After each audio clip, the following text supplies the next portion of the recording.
Hello there and welcome to In the Studio episode 87. Today I'm going to show you how to take a clean digital sounding synth or plugin or whatever it may be and give that more of a vintage style vibe, with more dirt and grit and more of an analog quality. This is something that I've done in the past. I think it works well, so I'm going to show you how to do it today. So what I've chosen for our example sound source is FL Keys. I picked the Rose preset. Here it is.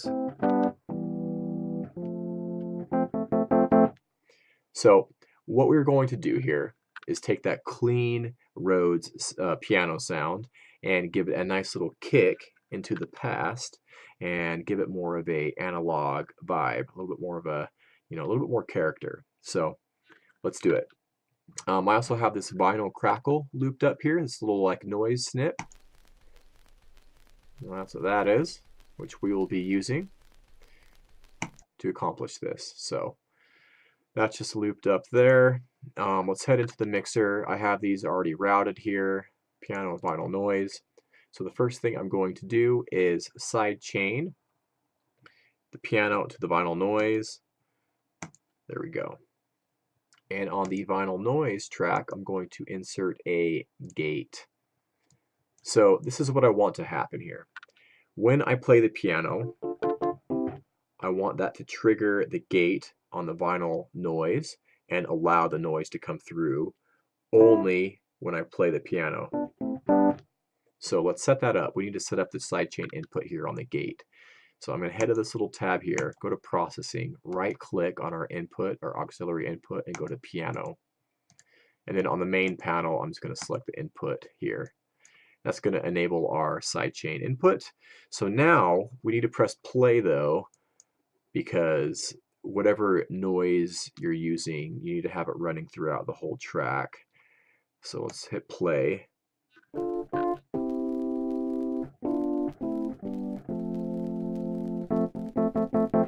Now, when we play the piano, that noise comes through. And it's muted when it's not playing. And then you can adjust, the parameters here to taste. Maybe I can increase the release a little bit so it takes a little bit longer for the gate to close after it's gone under the threshold.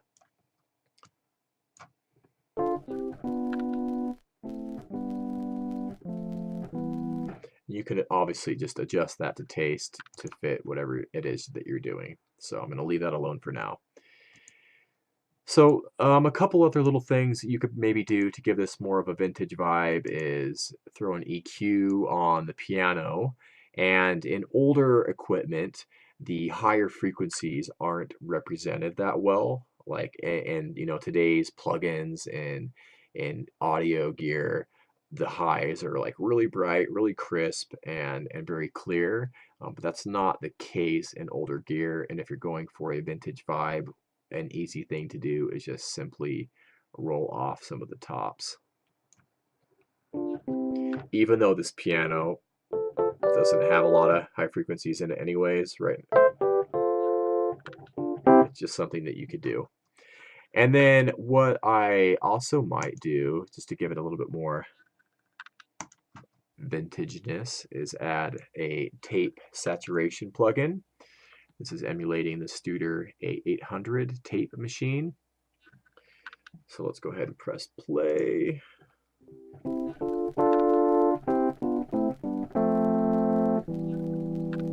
This is going to actually maybe even take off a little bit more of the high end and just give it more of a warmer, rounded feel.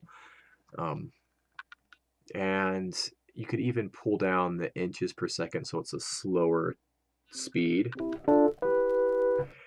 The lower you have the inches per second, gives it more of a tape saturation effect,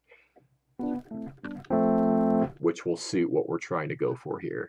So those are just a couple little easy steps to take if you're want to transform kind of a a clean sounding synth or whatever and turn it into more of a analog style sound.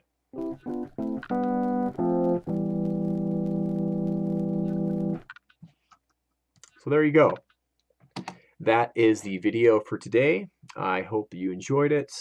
Please leave me a comment or question. I'd love to hear from everyone, and I will see you very soon. Take care.